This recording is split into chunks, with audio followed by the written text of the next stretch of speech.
brilliant. Charlotte, start the clapping. Come on now. Please on the stage. Good night, everyone. He's brilliant. He's Richie Roberts.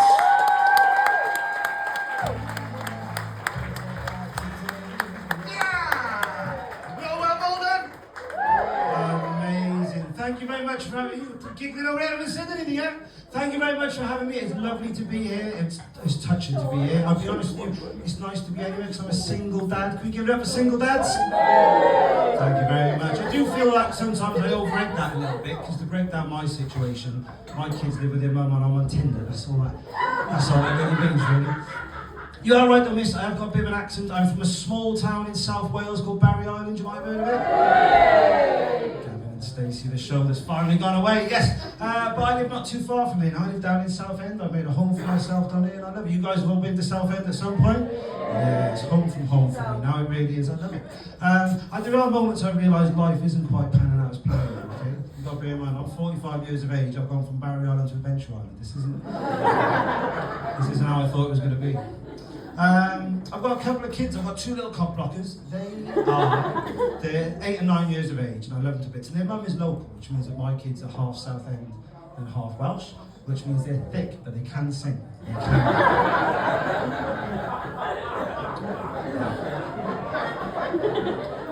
If they could read, they'd sing. But I think I'm a really good dad. Shit boyfriend, depends who you talk to. As a parent goes, I think I'm really good. I've actually got a 95% success rate of taking on the right kids from school. Now this bothers me, right? If you're 95% good in any other walk of life, you are smashing it. Once I took on the wrong kids. I haven't even got Asian twins. I don't know what happened. Broke my heart giving them back after Easter weekend, it really did. But my daughter, she's growing up fast, you know, we share these lovely moments. Sometimes when her favourite song comes on the radio, she likes to sing along to it in the car. And, you know, there was a time this was like Twinkle Twinkle or Bar Bar Black Sheep, but now her favourite song is by an artist called Sabrina Carpenter, right? And some of you might know the lyrics, but for those of you that don't, the lyrics of this song go like this. I've heard you're back together, and if that's true, I guess you're gonna taste me when he's kissing me. I don't like that. I don't like. She's 9, not 19, right? When I was 19, it cost me $3.99 a minute to get a woman on the phone to talk to me like that. And I worry about my boy as well. My boy, you know, he's going up to secondary school in a couple of years, and I think, you know, the government brought out that Online Safety Act. I know they sort of mentioned it earlier on, Ian brought it up earlier on. And I actually think anything that can protect our young kids from things online can only be a good thing. A few issues around freedom of speech, but glossing over that, I think is quite a good thing. Because I was thinking, I don't want my boy going up to secondary school where the bigger boys are and he gets exposed to like porn online or things like that. And then I started to think, well, if, you know, with this Online Safety Act, maybe, just maybe, my little nostalgic heartstrings were being pulled out. And I was thinking maybe his first exposure to porn would be finding a ripped up porno mag in a bush. Do you remember that, fellas? You find a ripped up porno mag in a bush. You'd all get a page each. And then you'd meet up a week later and swap whatever was left of that page. The thing was, parenting, like, I think we had the same risks. Like, I was brought up in the 80s, right? I was an 80s baby, but there was the same risks out there that my parents had to deal with that I'm dealing with today. But we just dealt with them differently, right? I think we're a bit more overcautious about that. There's a paedophile or a flash around the corner, but you know, I'm looking around the room, I can see the demographic. We all grew up in the 80s, a lot of us, right? Now let's have it right. When word got out there's a flasher at the park, that was a challenge, wasn't it? We went and found that flasher, didn't we? There's 8-year-old me and all my mates on our bikes, like a scene out of E.T. going up the park to try and see an old man's dick shaped like a roller. That was it.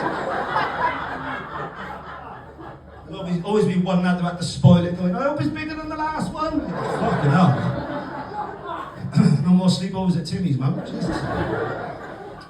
But you know, I'm sure there's some dads in the room, you know, dads, we have some dad fails along the way. Not always quite as serious as child abduction, but obviously we just had the summer holidays, didn't we, right? The kids went back, and it was nearly it's half term again. How the fuck did that happen?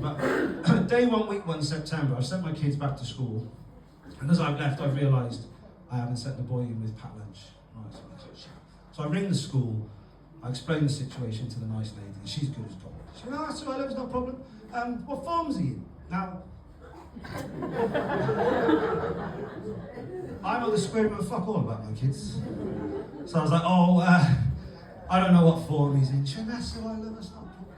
What's his teacher's name? I was like, you're going to have to ask me what on sport, I think. Yeah, I don't know his teacher's name. Lovely lady, doing a great job. His handwriting is coming on a treat. So that's no problem. What's his date of birth?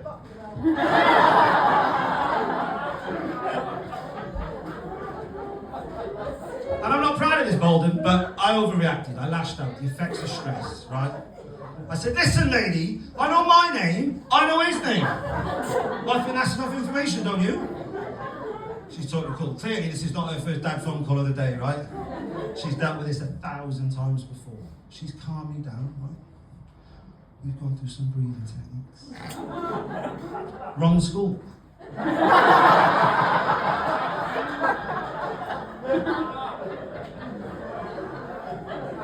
So if anyone's seen him, he's about that old.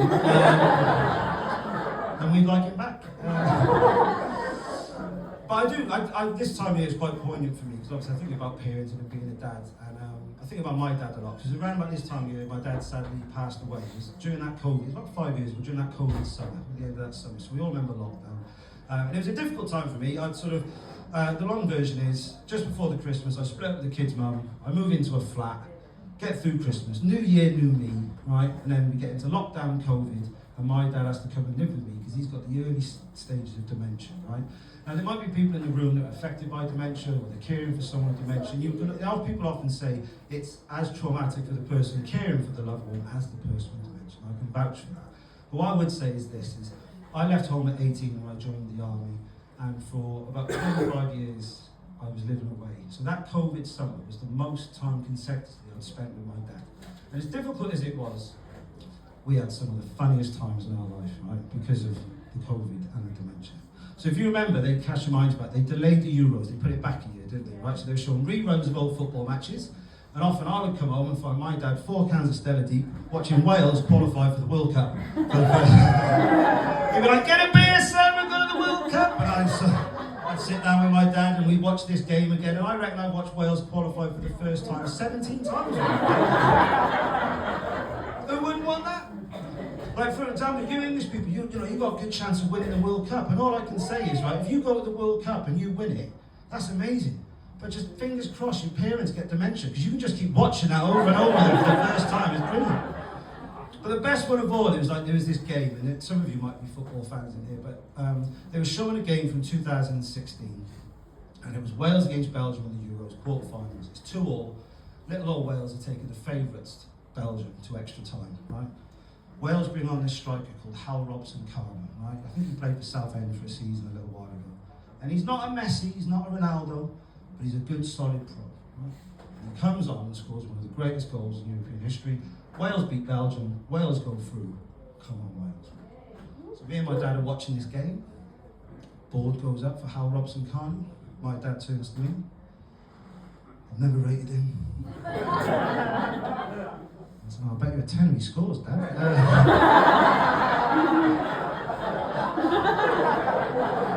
I made 100 quid that summer.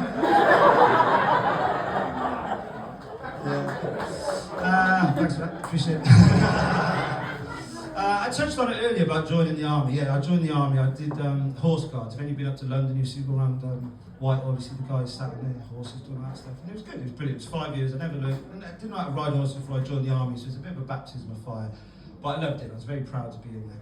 And some of you might see on Instagram or socials those nice little reels, those like heartwarming touches where the kids come up and the girl strokes the horse. And it's quite calming for the girl. Some of them have like learning difficulties and being on the horse. And the horse can sort of sense the sensitivity around the child. And it's a beautiful thing, it's a beautiful thing. And then there's the other ones where the dickheads try and fuck around with the horse. And what happens is now, matey boy be sat on a horse, someone's messing around, and they press a little button like that, and then a hairy-ass copper comes out with a gun, and he goes, fuck off. Like that. And they go away. Now the reason they do that now is because everyone's got a phone, everyone's got a camera phone, everyone's recording, right? But when I was doing it back in 2002, no one had camera phones. And I'm going to be honest with you, Maldon, a lot more people got knocked the fuck out when I was doing it. But just before I left, I was a bombardier in the Royal Regiment. I was very proud of that. I had to look after lots of boys and girls and kit and horses, and I was responsible for that.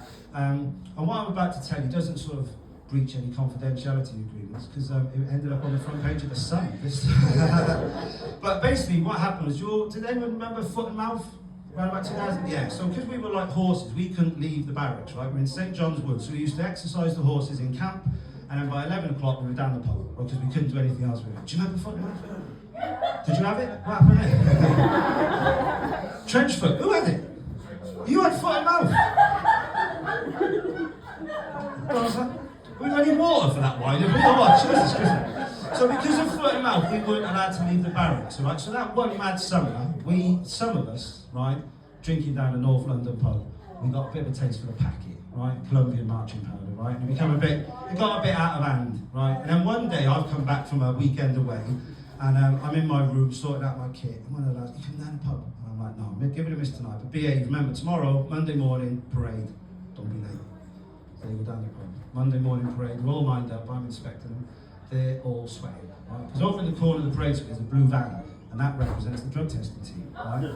So camp goes into lockdown. No one's allowed to leave camp until everyone pisses in a test tube, right? And as a bombardier, I'm responsible for like monitoring this pissing going on in the toilet. So I have to walk them in, watch them piss, seal it, and go back, right? Now, as I said, I took my role and responsibility looking after these troops very seriously, and I pissed in 12 test tubes that day. If it wasn't for me, there wouldn't be a regiment. Proud times, really enjoyed it, proud times. What else did I say? Oh, so, I touched on about being separated, but I didn't want to be single forever. I want to get back out there. I wanted to meet someone special. Someone special you can share things with, like gas, electric. But I was chatting to a mate of mine about the perils of dating in your 40s. Was there anyone in the room that met in their 40s? Like on the apps, anyone? I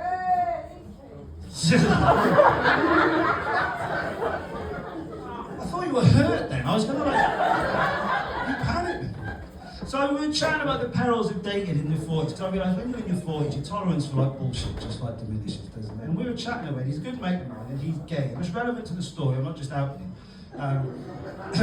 Because we were chatting away, and he said, well, why didn't you mix it up a bit? I was like, what are you on about? He said, why didn't you try a bit of dick? I said, my name's Richard, there's enough dick going on here.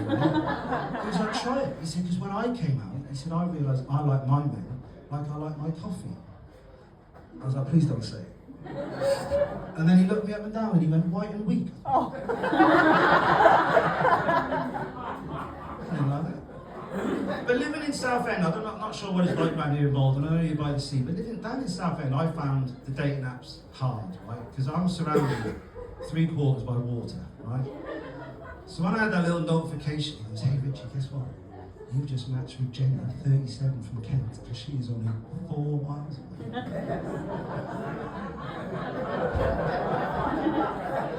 She ain't.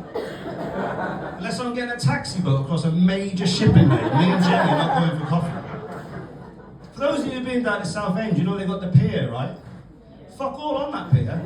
I just think that pier is like a viewing platform for all the failed relationships in Kent I could have had. That's all that is.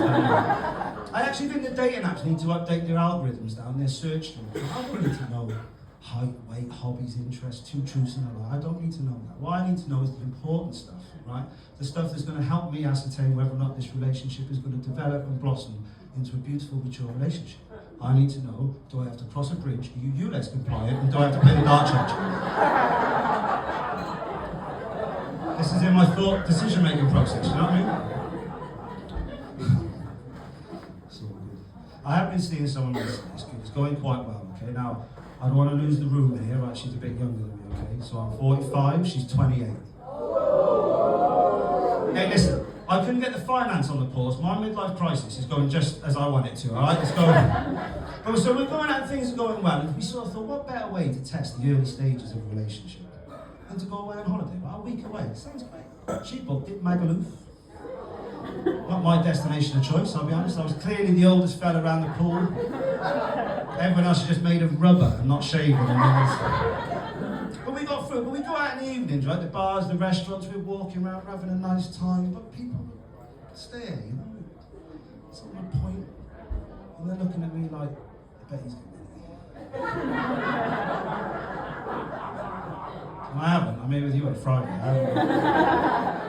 But I see their point, because we go back to the hotel when we look through the holiday photos, and I just look like a proud dad.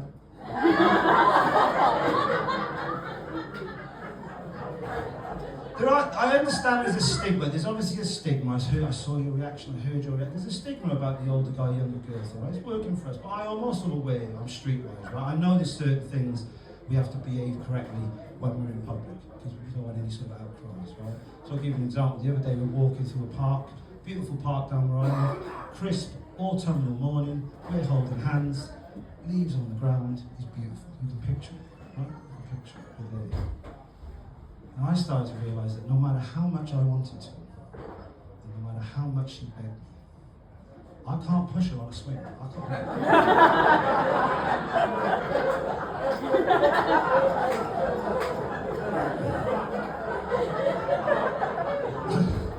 Just don't look right. Give us a cheer if you've been to the Cliffs for something. The Cliffs Pavilion down there? Yeah. Give us a cheer if you've ate in one of those little Italian restaurants next to the Cliffs. Yeah. Petrino's? Yeah. You remember the name of it? Amazing, yeah. So we actually went there on a date night, right? And it's clearly a date night. She's dressed up, she looks immaculate. 10 out of 10 gorgeous. Hair done, dress, heels, nails. She looks immaculate. I'm a very lucky man. I made an effort, fellas. Damp cloth over my trainers before I left the house, that. And we're in the restaurant, we sit down to the table, and the waiter comes over and he takes our drinks order, and she orders a glass of wine. And then he says, "Can I see your ID?" Now she's loving this, right? She thinks this is amazing. I'm having a panic attack. This is my Philip Schofield moment, folded live in front of her. In about 5 years' time, hopefully I'll get introduced live at the Apollo and I'll walk out and I'll it. So I thought we'd have a little play around with it. So once we finished our meal and we're leaving the restaurant, waiter's holding the door, giving our coats back. As we're walking out, I just smacked her on the bum. I went, "Come on, let's go home to your mother." But there are some difficulties. It's not, as much as we're having a great time together, there are some difficulties in dating a younger woman, right, as an older man. So for example, sexy time, right? Sexy time often comes at different times of the day, right? So I'll give you an example. First thing in the morning, not a problem. I'll give any young buck a run for his money, right? Lunchtime too. Anything after the chase, I'm 50-50. It could go either way. It could go either way. It really could. Nothing after the chase? No, nothing after 5 p.m. It's the chase or Hollyoaks, isn't it? It's one of the two. But the other thing to bear in mind, she's a bit younger than me, and like she's vegan, right? And I'm in a much better place about it now. I've spoken to some people about it, and I'm over it. I can deal with it now. But she cooks these delicious vegan meals, and I wouldn't normally eat vegan meals because I'm a meat and two veg kind of guy. But she cooks these delicious vegan meals for me. Problem is, once I've eaten this meal, my ass is ruined. And it's not because of what you're thinking, it's just I lack the strength and energy to fight her off, and she's really into pegging. So, some of you not wondering what pegging is, don't Google it on your laptop. But it's amazing, it's a wonder actually that we're still together, because she says I often embarrass her, and I'm not good. It's the age thing again, right? So I'm not one for sexting, right? I don't really do the sexting thing, but she's really into it. And sometimes I don't even know I'm in it, right? It's happening and she gets really frustrated with it. So I'll give you an example. The other week, I was out and about and I get a text at 10 o'clock in the morning and she went, "I've just come in your bath, 2 kisses," right? Now, there's no how's your day, there's no, did you get to, what coffee did you get? I mean, I'm straight in, off the bat with, "I've just come in your bath." And I went, "Why have you done that?"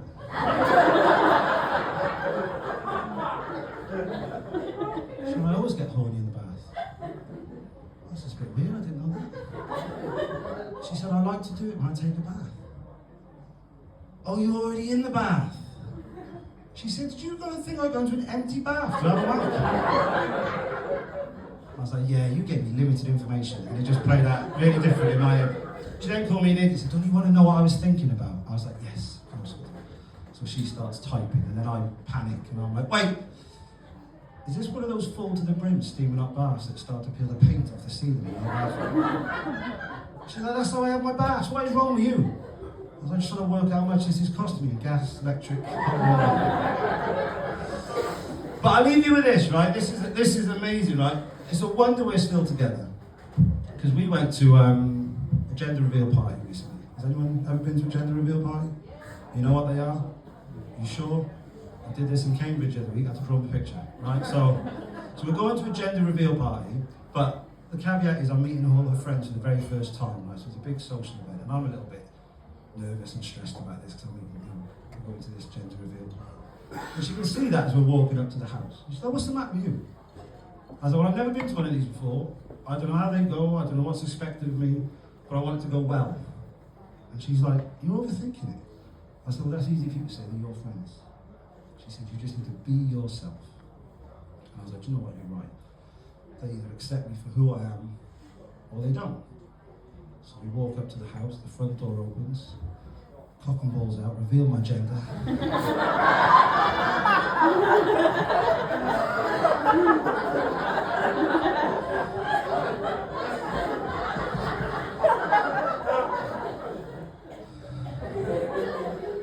And that's not how a gender reveal party is. So if I had any longer, I'd tell you about the baby shower. But I haven't. Listen, I haven't got a tour coming up, but you can follow me on Instagram, Richie Roberts Comedy. You've been amazing. Thank you very much, man.